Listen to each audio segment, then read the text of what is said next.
Hey, I'm Silas Weber, and this is Miles with Deputy Faulk.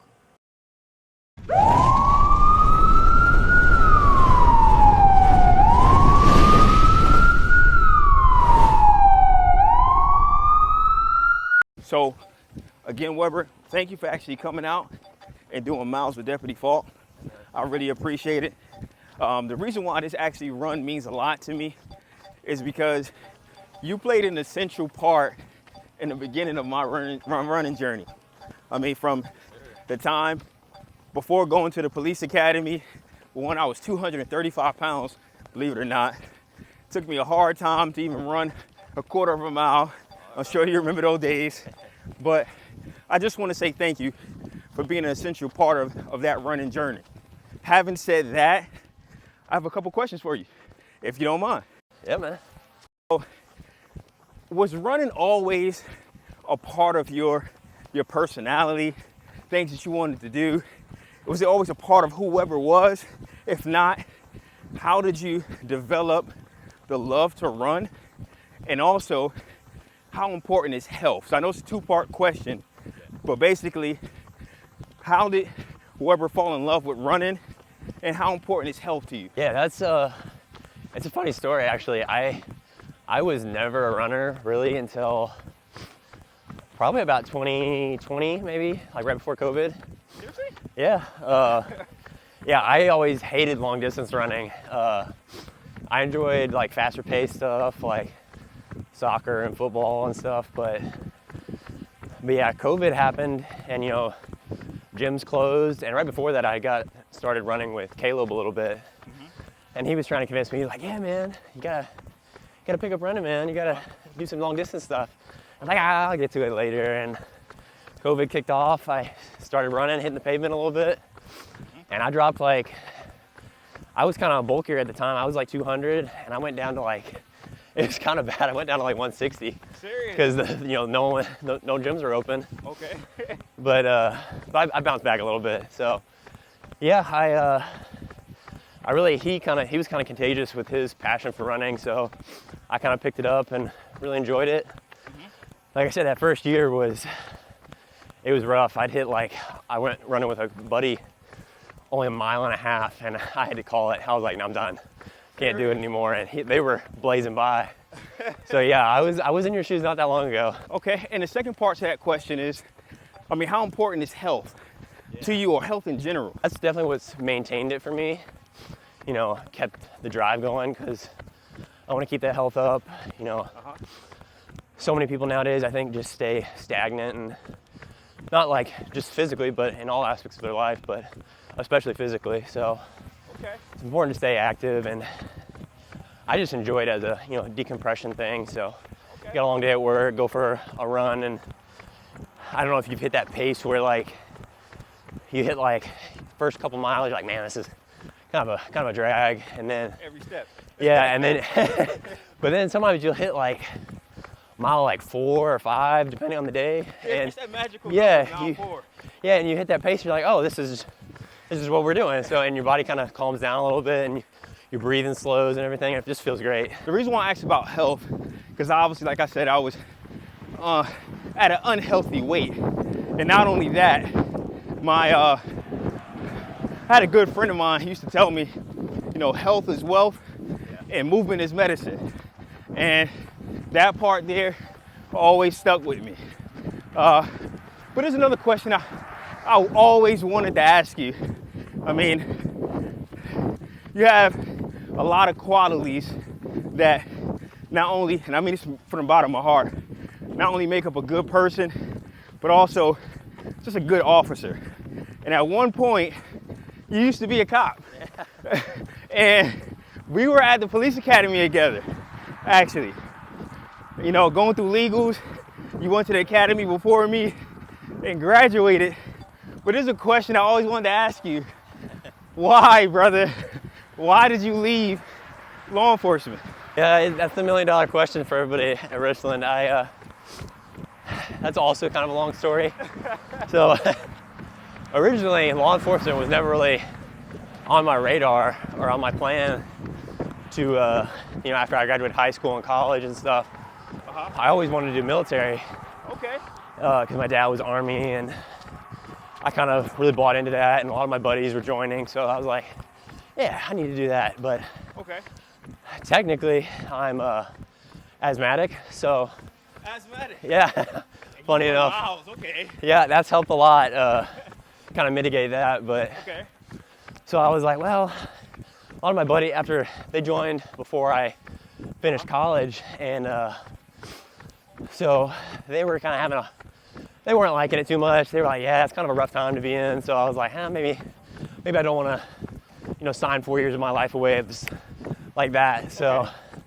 like, well, I'll give law enforcement a try. And I was just kind of didn't quite know what I wanted to do. So, Okay. and then as I was at Richland for a while, I started realizing, I was like, man, I think to be in here, you really need to be fully bought into it and everything. And I just wasn't. Okay. And so I was kind of struggling with that, like throughout the academy and stuff. So, I mean, that's hard to tell. You were excelling at everything. Fitness, legals, and then you just left.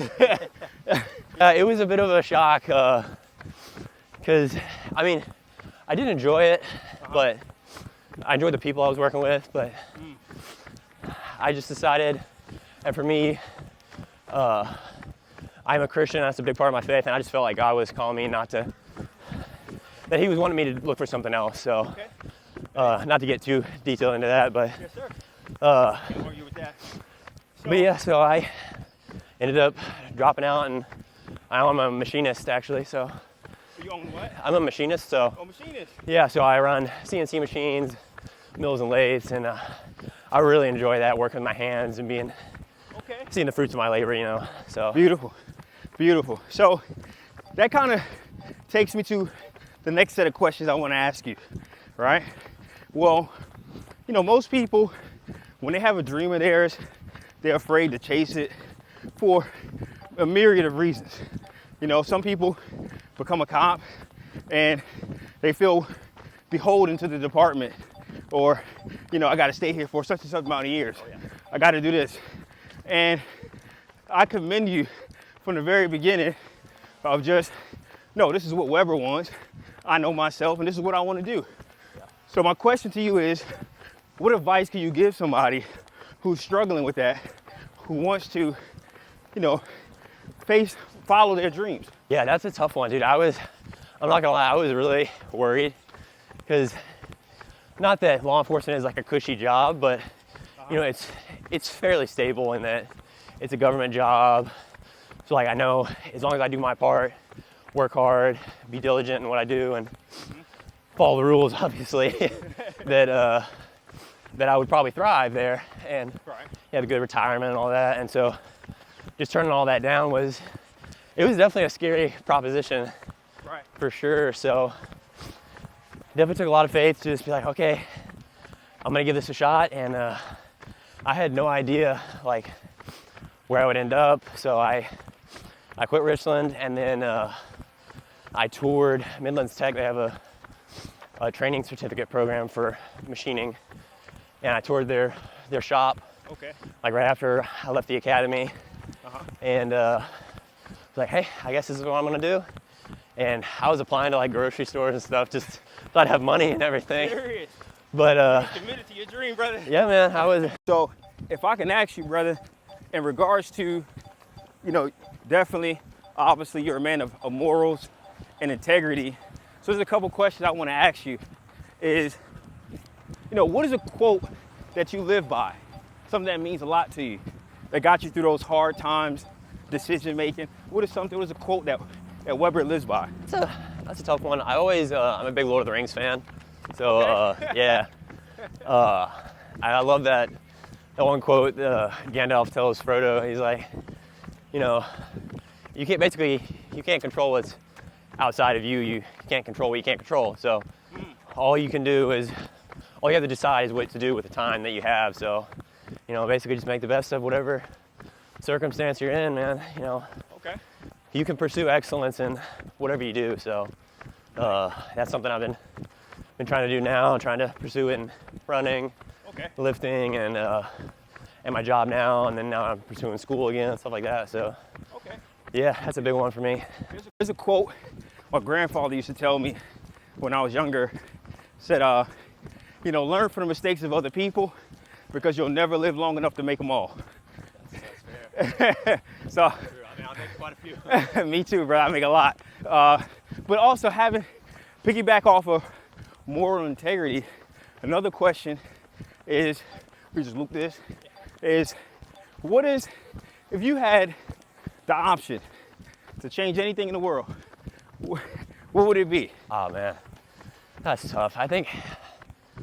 Honestly, I just think people need to be more kind, like in general. Like, there's so many things to be upset about, and especially with social media and everything. It's so easy to just be like, oh, that's the worst thing in the world, and how could they ever do that? And you don't know what they were thinking in their shoes, you know. Just have a little kindness and understanding. People make mistakes, and they can learn from them, like you said, you know. You'll never make them all, but you can definitely learn from them. We spoke about earlier about you running, getting into running. Is there a race or anything you preparing for? I'm signed up for the Kiowa Island Marathon. It's my first marathon ever, so my number one, yeah, 26.2 miles. Number one goal is just to finish ideally without walking at all. We'll see how that goes. My big goal is I'd really like to get below 4 hours on it. For my first one, that's like a 9. Not a 2 hour? Yeah, I'm not Caleb. But yeah, ideally under 4. That's like a 9, 10 average mile, which 26, that's cooking pretty good. I did 17 last fall. Okay. And I felt pretty good, and I was doing like 9 flat. But I'm preparing for my first race, half marathon. I'm not to your level yet.